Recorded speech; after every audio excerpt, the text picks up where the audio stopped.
Hello students, हमारा आज का टॉपिक है नृत्य की उत्पत्ति।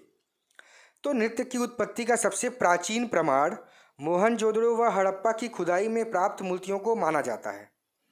नृत्य की उत्पत्ति को लेकर विद्वानों में बहुत से मतभेद रहे हैं। कुछ विद्वानों का मानना है कि नृत्य की उत्पत्ति प्रकृति से हुई है, तो कुछ का मानना है कि नृत्य की उत्पत्ति भगवान शिव से हुई है। हम दोनों के बारे में आज समझेंगे। पहले पॉइंट को हम अपने लेते हैं कि नृत्य की उत्पत्ति प्रकृति से हुई है, नेचर से हुई है। तो कुछ विद्वानों के अनुसार सारी परेशानी प्रकृति से ही उत्पन्न होती थी। तो उन्होंने सोचा उस टाइम कि क्यों ना प्रकृति के प्रकोप को शांत करने के लिए संगीत व नृत्य का सहारा लिया जाए, क्योंकि सृष्टि निर्माण से पहले तो बस नेचर ही था। इसका एग्जाम्पल हमें पशु पक्षी, जीव जंतु, नदी, सागर आदि को देख के महसूस होता है।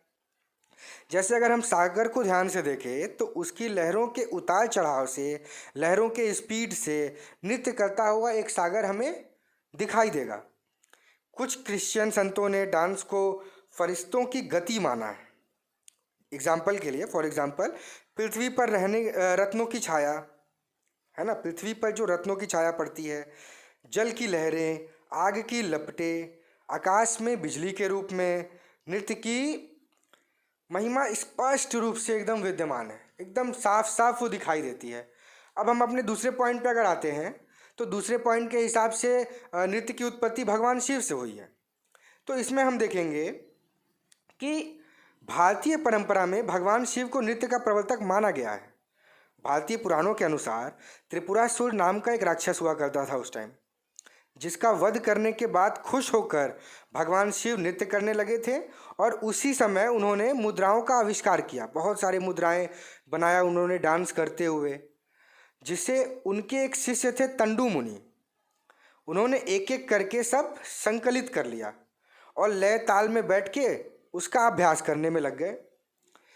फिर एक समय ब्रह्मा जी की आज्ञा से भरत मुनि ने अपनी मंडली के साथ कैलाश पर्वत पर जाकर शिव जी के सामने त्रिपुर दाह नाम का एक नाटक प्रस्तुत किया।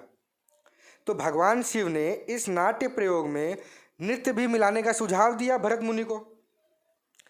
फिर शिव जी की आज्ञा से तंडु मुनि ने भरत मुनि को नृत्य शिक्षा प्रदान की।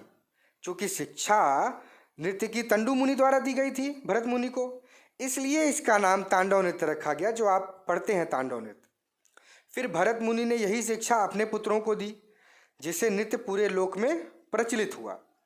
फिर शिव जी का नृत्य देखकर माता पार्वती ने भी कोमल अंगहारों से युक्त एक नृत्य किया, एक नृत्य की रचना किया उन्होंने, जिसे लास्य नृत्य कहा गया। क्या कहा गया? लास्य नृत्य। तो फिर उसके बाद पार्वती माता ने वाड़ासुर की पुत्री उषा को यह शिक्षा प्रदान की लास्य नृत्य की। और वाड़ासुर की पुत्री उषा का विवाह भगवान कृष्ण के प्रपौत्र से हुआ, ग्रेट ग्रैंडसन से, अनिरुद्ध से। फिर उषा द्वारिका आ गई। यहाँ आकर उन्होंने यहाँ की स्त्रियों को वही लास्य नृत्य सिखाया, जिससे लास्य नृत्य पृथ्वी पर अवतरित हुआ। इस प्रकार हम ये समझते हैं कि लास्य नृत्य स्त्री प्रधान नृत्य है, क्योंकि इसमें कोमल अंगहारों का प्रदर्शन हो रहा है, नजाकत दिखाई जाती है, कोमलता दिखाई जाती है। और उसी प्रकार तांडव नृत्य में वीर रस और रौद्र रस का यूज़ किया गया है, तो उसको पुरुष प्रधान नृत्य माना गया। लेकिन आज के युग में कोई भी तांडव नृत्य या लास्य नृत्य स्त्री प्रधान या पुरुष प्रधान नृत्य नहीं रह गया है। तांडव नृत्य स्त्री और पुरुष दोनों कर सकते हैं, ठीक उसी प्रकार लास्य नृत्य भी स्त्री और पुरुष दोनों कर सकते हैं। अब अभी तक तो हमने ये जाना कि डांस की उत्पत्ति कहाँ से हुई, कब हुई। अब हम ये जानेंगे कि हम लोग डांस डे कब मनाते हैं, हम लोग नृत्य दिवस कब मनाते हैं। जैसे जब भी जिस चीज़ का जन्म हुआ हो उसका हम लोग डे मनाते हैं, सेलिब्रेट करते हैं। उसी हिसाब से अंतर्राष्ट्रीय नृत्य दिवस मनाया गया था सबसे पहले 29 अप्रैल 1982 को। इंटरनेशनल डांस डे की जो शुरुआत हुई थी वो 29 अप्रैल 1982 को हुई थी। क्यों हुई थी?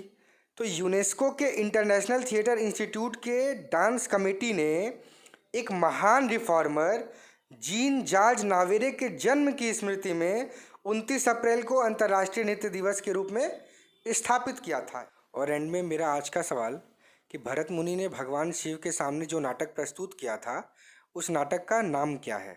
जवाब आप कमेंट बॉक्स में भी दे सकते हैं। और इसी के साथ आज का वीडियो हम लोग ओवर कर रहे हैं। अगले वीडियो के लिए बने रहिए। God bless you. Thank you.